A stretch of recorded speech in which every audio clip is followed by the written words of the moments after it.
Previously, the only big thing about this backyard was the slope that made it unusable. The size hasn't changed, but this tiny yard now packs a powerhouse punch with a roomy paper patio, elevated sun deck, and cedar pergola. Michael and Paula, what do you think about the new patio? We are absolutely thrilled. It turned out better than our expectations, actually. It's just gorgeous. It is fantastic.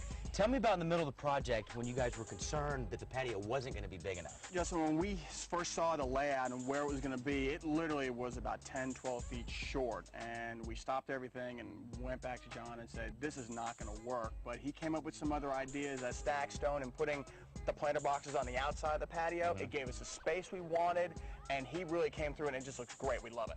Paula, what do you think? You know, I really wasn't sure about the stepping down of it, the way that it kind of steps down, but it looks kind of like you're on the side of a hill, and it makes it a more natural kind of a look, I think. The views were really important for Michael and Paula because they wanted to keep this as their backdrop. That's correct. Yeah, they wanted that borrowed landscape. You know, this isn't exactly their property, but it's there and it's not going anywhere, so they want to really utilize that. So you didn't put anything that would impede this view? Exactly. You guys have still got this narrow strip of grass down here, too. Yeah, we do. Yeah, we do. I mean, we can't build all the way to the lot line, so we had this, but we like it, you know? Leo can come out here and has room to do his business? Exactly. When he can find his way down here, he walks back and forth, shades from the trees. Like I said, not bad. I guess this part of the yard is small enough that you can still manage it, because I remember you saying you were going to sell your lawnmower. Justin, I was a fool's folly. I thought I could get rid of the lawnmower, but there's still grass to be mowed, but it's really a lot smaller than it was before. In the end, I'm still very happy. You guys, the sun deck is really getting a lot of sun on it. Have you had the opportunity to come out here and catch some rays? Oh, absolutely. We did on Sunday. Actually, we spent most of the day out here. It was great. It is nice. I need to catch some rays and work on my tan, too. It's a great way to do it, that's for sure. The pergola really turned out nice, and it creates a room within a room, or an outdoor room. Oh, exactly. That was kind of the whole effect we were going for, to create this interior space without creating a roof or walls.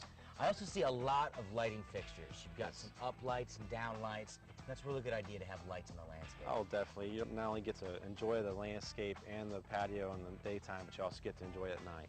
You've got the up lights going up the posts of the pergola to kind of create an architectural feel at night. And you've also got recessed lighting in the steps here, not to mention the fire pit, which is going to add light as well. Yep. Lighting kind of gives your yard a second personality once the sun goes down. Oh, definitely. It gives it an entirely different effect. John talked about creating an outdoor room, and I think he really did a great job doing that. One of the basic things that we thought about when we were building this is we wanted a place to come outside and have dinner, and this is just the perfect dining area. Michael? I love it. Grill there, table here to eat it. I can live in this 10-foot space right here. And the water feature is located right next to the dining area, and it looks good and it sounds great.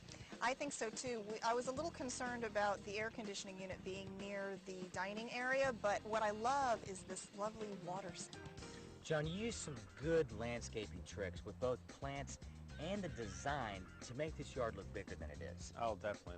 That's the whole objective when you're dealing with a smaller space. So, like a lot of people use the infinity pools where the water keeps going over the edge. We can essentially kind of use that same effect with the walls that continually gauge out into the conservation area. Not to mention that you actually terrace the patio itself, so that makes it appear larger. Oh, definitely. Anytime you can add elevations, it's going to be only a benefit to the space. Another benefit to Michael and Paula is a perpetually soggy side yard that crews patched up as they worked their way off the property. How about the side yard? Is the drainage problem fixed? Justin, that drainage problem is gone. Excellent, excellent. And that obviously solved a big problem for both you and your neighbor. It really did. Before this, all we had was mud down here, standing water, nothing would grow. Now with the drainage, the new drain, it actually helps get everything out. We have great side yard and grass. I have a great neighbor who actually helped pay for some of it. Well, it's not the sexiest part of the project. No, but in some ways, it's actually probably my favorite part of the project. It does a lot. Your favorite part of the project? Look, I love that. I love Are you hanging out kidding? there. I love hanging out there. Have but you I tell you seen one thing. this? Okay, guys, listen. It's a great project. Thanks for letting us be a part of it. It's our really pleasure. Enjoyed it.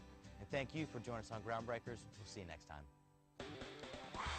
It's nice just sitting out here, soaking up some rays. It's kind of hot, though. What do you think? Should we flip over yet?